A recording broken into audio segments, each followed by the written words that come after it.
What's up mga technician? Nagbabalikin tayo po na technician. Sa mga hindi pa nagsusubscribe guys, subscribe na kayo. Click na notification button, click notification nyo rin ang mga videos. So yun guys, mag-review tayo ng 2WL na product. So yan po guys ay 2WL. Kasi double yung U niya. Tapos L or 2UUL. So ito guys ay CVT grinder. Kasi yung grinder ko rito guys ay itong Maant D1. So, ito kasi guys ay nahihinaan ako sa kanya. Okay. So, kaya nung nakita ko to, itong 2WL, nag-ano ako guys nag-review ako sa YouTube. So, sabi ko, maganda pala yun. So, ngayon, ito nakarating na. At ito guys, nakita ko rin to sa sa store. Yung itong Kaka. Ayan. So, ito naman ay torque screwdriver. Ayan. Ang model number nito guys ay DA84. Tapos, ito naman ay SD na 20. Ayan. So, pagka bumili kayo nito guys, make sure na ganito yung itsura niya. Kasi ito guys, binili ko to ng ganito na yung nakalagay dyan. So, ayan guys, kailangan plastic pa siya. Kasi kung nakabukas na siya, ibig sabihin, open box na siya guys. So, ito naman yung box ng Kaka torque screwdriver set. So, ito yung model number niya guys. Ito. SD20. So, screwdriver 20. So, ayan. So, ayan yung website nila. Pwede nyo makita yan dito guys at yung Facebook.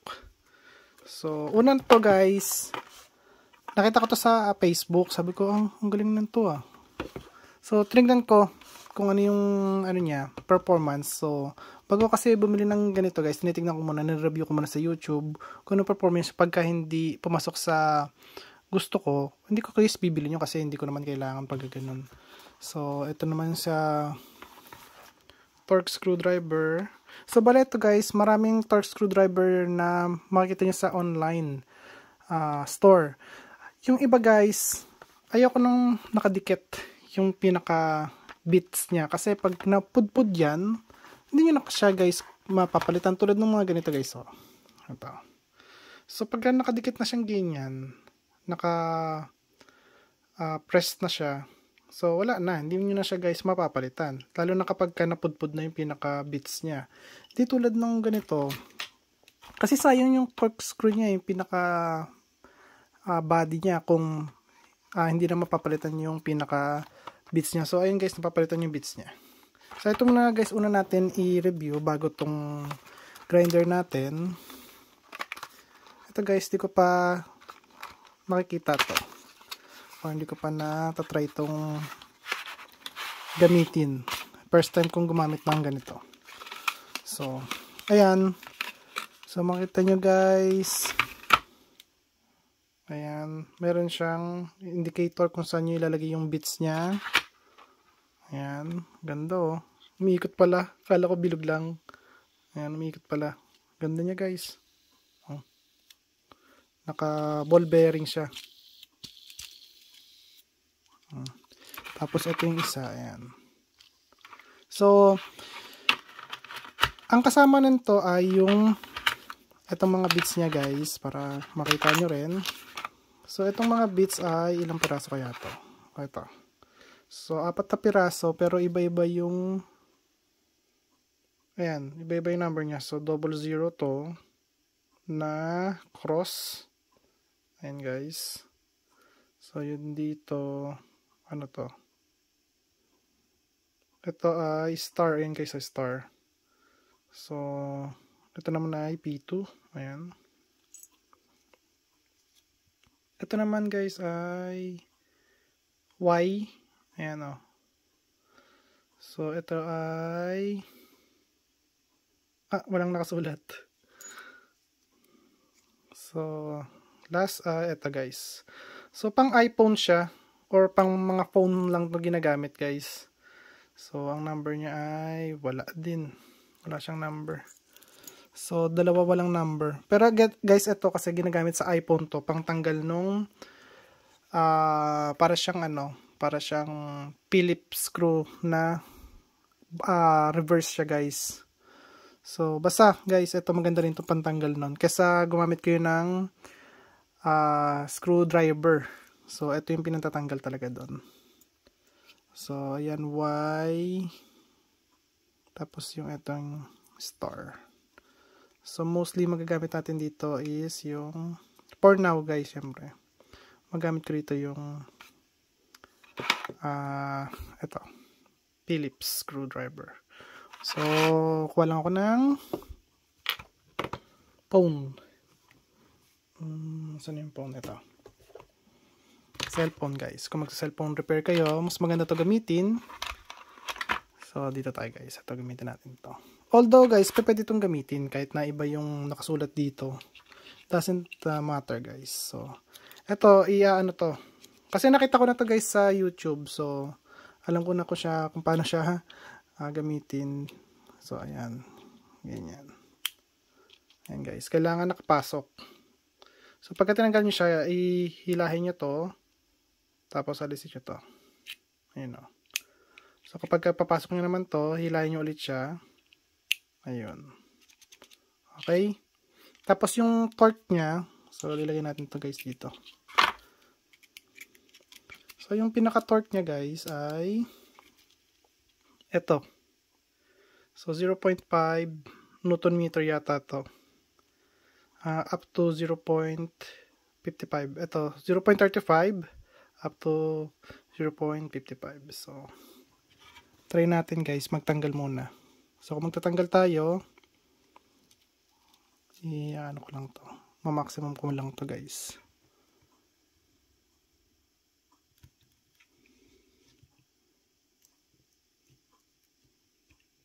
Yan, pag magtatanggal, ma-maximum nyo siya para matanggal nyo. So ngayon, ilagay natin sa minimum guys. Ayan. So ayan guys, naka-minimum siya na 3.35. So iigpitan natin to. Tingnan nyo guys kung ano mangyayari. Ayan o. Hanggang doon na lang siya. Ayan o. Hindi na siya naikot guys.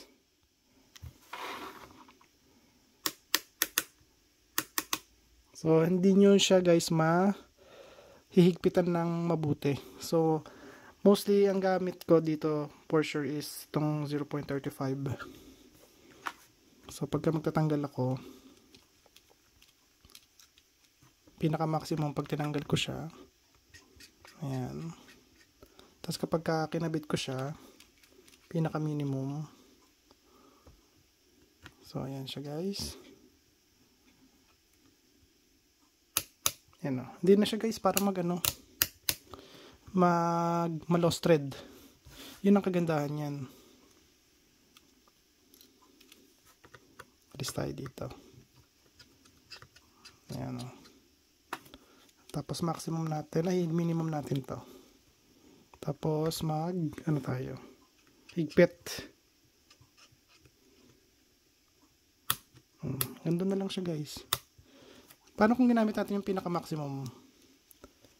Tignan natin kung ano mangyari. Grabe, lakas. Matigas kapag ginamit ko guys yung maximum. Para sa akin guys, matigas siya. Ayan, matigas siya. Siguro na malolost thread kapag plastic yung pinagkakabitan niya. Hindi naman to plastic guys yung pinagkakabitan nito eh. So kaya hindi siya ganong malolost thread. Nakaano pa rin siya guys, may protection pa rin siya sa lost thread kahit papano. Kahit na matigas siya ng konti, matigas siya, meron siyang protection.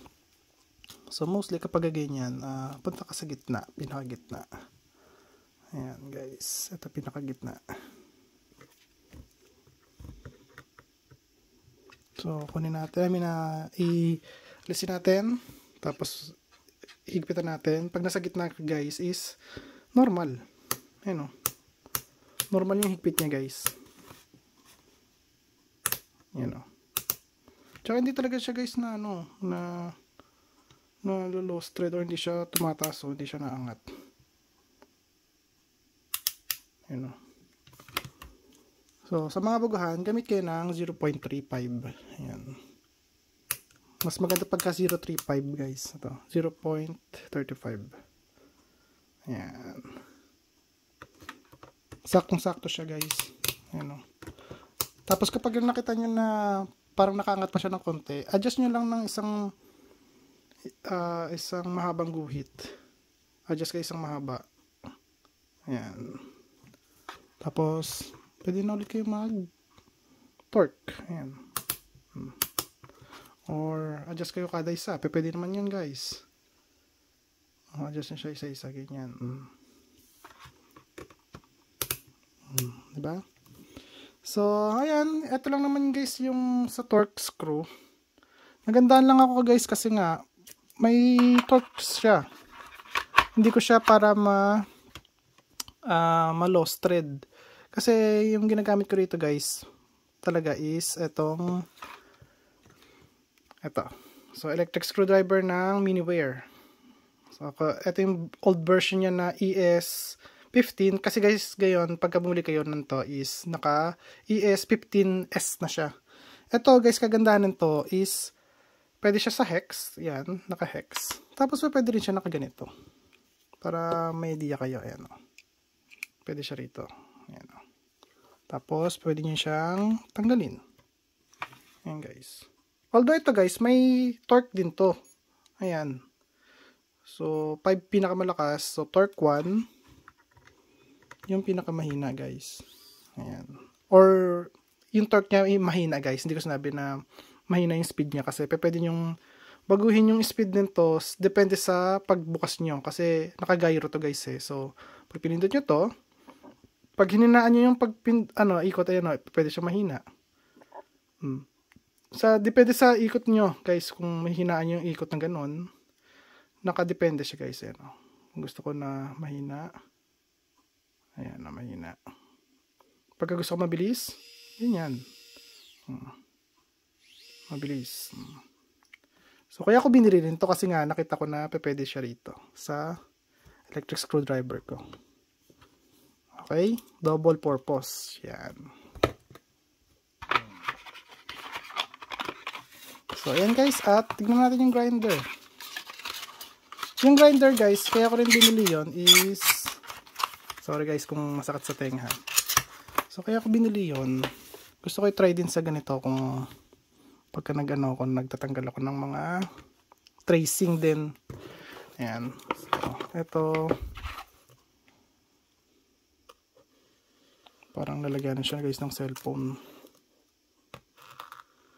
Haba na pa na ng natin, no? Pero at least nakikita nyo yung full review niya. Kasi ayoko naman nung gumawa lang ng short review na wala kayong maintindihan.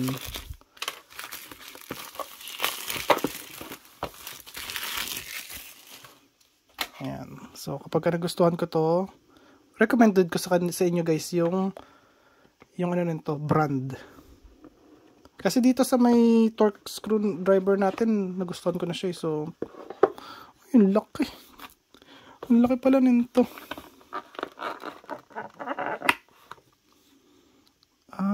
Bakal.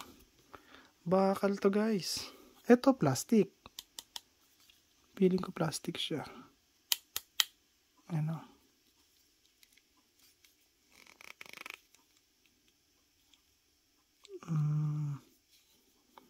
Ewan ko, parang plastic siya eh. Parang paano matutunog to? Ay hindi, bakal guys.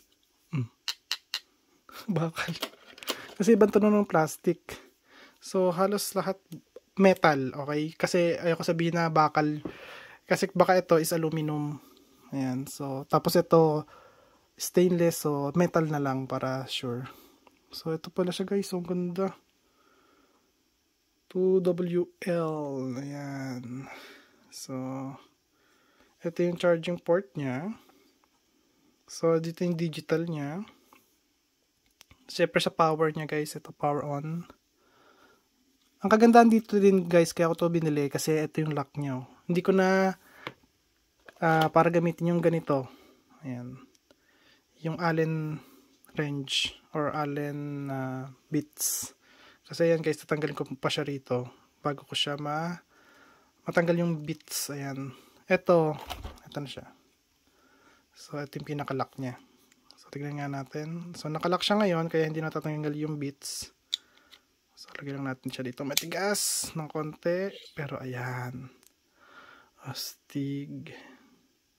Astig siya, guys.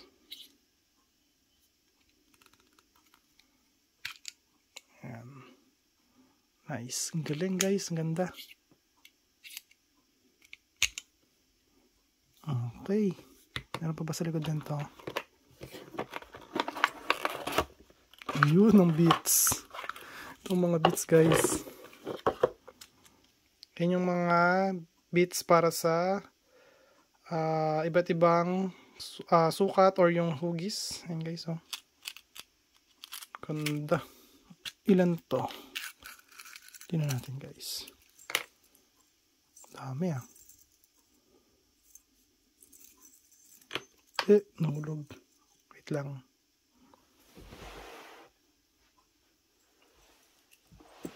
So, ayan guys. 1, 2, 3, 4, 5, 6, 7, 8, 9, 10. So, tagdadalawa siya guys. Ayan. Tagdadalawa yung bits. Astig. Kasi yung ito mostly magagamit ko to. Ayan. Pang tis-tis. So, ayan siya guys. At open na natin to. Para pa to. Okay. Tapos ito yung knob. Yup. Ito nga guys.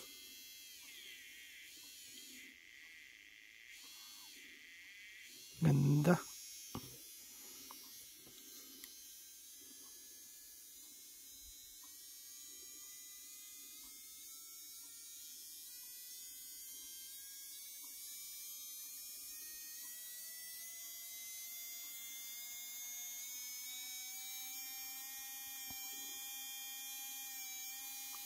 Nice.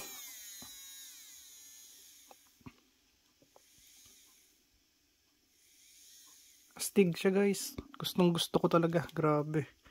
Ang ganda niya. Malaki siya pero okay siya guys. Oh, malaki siya dito sa D1 ng Maant. Pero konti lang yung laki niya. Tsaka ang kagandahan sa kanya, hawak-hawak mo talaga siya. Ayan. So, balance na balance. Ang ganda. So, try natin guys magbago ng tip. Ayan. Grabe oh. Sagad hanggang dulo kung gusto mo yun. Tapos kung gusto mo ng hanggang dito. Ayan. Pwede. Saan na siya? Ayan guys. Nice. Pero mas maganda nito guys, syempre ng hanggang dito. May ano siya guys may guhit no. So dapat hanggang doon nyo lang siya ilalagay yan. Yan yung pinaka maximum kahit na pumasok siya doon sa loob. So mas maganda is ayan, hanggang dyan lang siya. So try natin.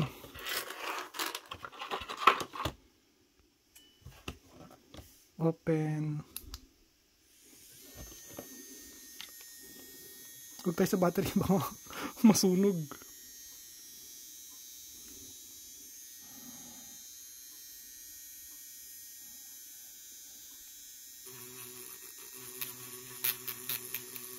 Nice. Tsaka yung number 1 niya, feeling ko maganda rin siya gamitin pagka pulitong-pilido yung gusto mong gawin guys. You know. Nice, ang galing.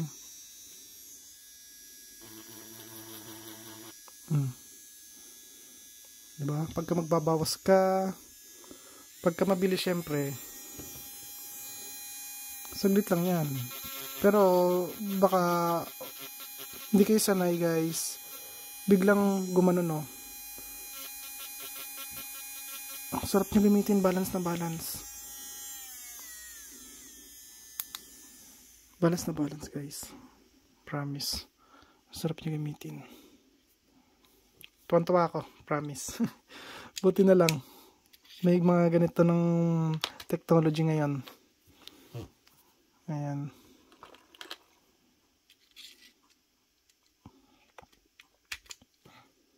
Sigurado araw-araw ko to gagamitin or kada may tatabasan ako.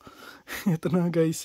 Ang kagandahan din kasi rito, kapag ka mainit siya, sigurado ako is, ito na yung pinaka heat dissipation niya or ito na yung mahahawakan mo na, oh shit, ang init niya na. So, titigil ka ngayon kasi nga mainit na yung hawak mo eh.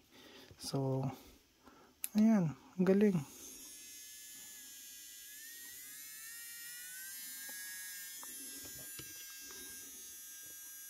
Saan kaya tayo rito? Gusto ko mag-ano rito, magputol nito. Ay.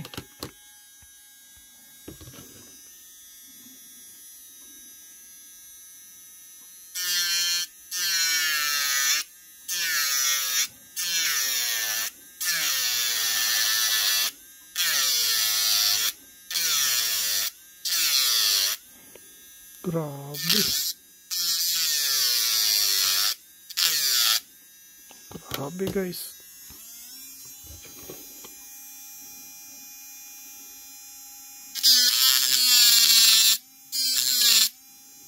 Grabe talaga. Guys, grabe. Grabe. Ayan guys, at nagugustuhan ko talaga siya. Recommended ko sa inyo yan. Ayan.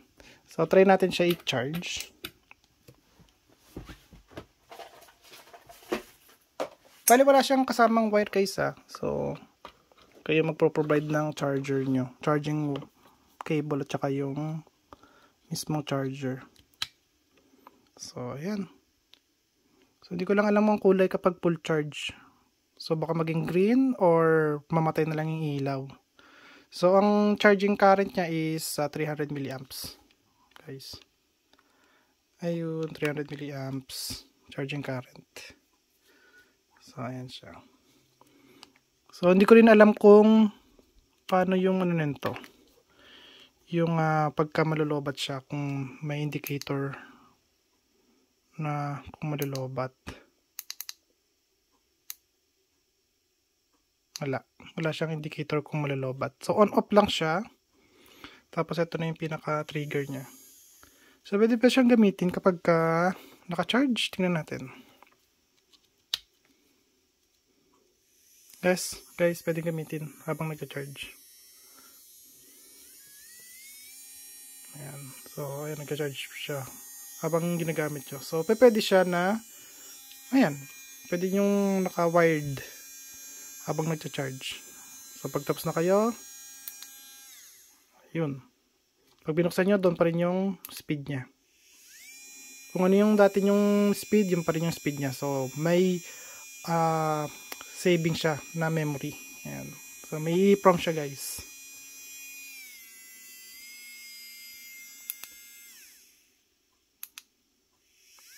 Nice. Ganda. Tsaka ang ganda ng responsive niya. Hindi siya yung malag. Ayan, smooth na smooth guys. So, sana nagustuhan yung video ko. At kung may tanong kayo about dito guys, comment lang kayo. Okay, tapos gagawa tayo ng ibang video na para dito, syempre. So, hindi naman lahat ng video ko is para lang sa piso wifi. So, mostly ang video ko guys is for DIY. Kaya DIY Technician tayo dito guys. Okay? So, sa next video natin guys, marami pa tayong gagawin. Marami akong mga projects. Marami akong ipapasabog guys. Kaya ako nawala din ng ganito katagal. Okay? So, ayun guys. At kung nagustuhan niyo ang video ko, huwag kalimutan mag-like, share, subscribe. Click notification bell button. Click na guys. Bye. Peace.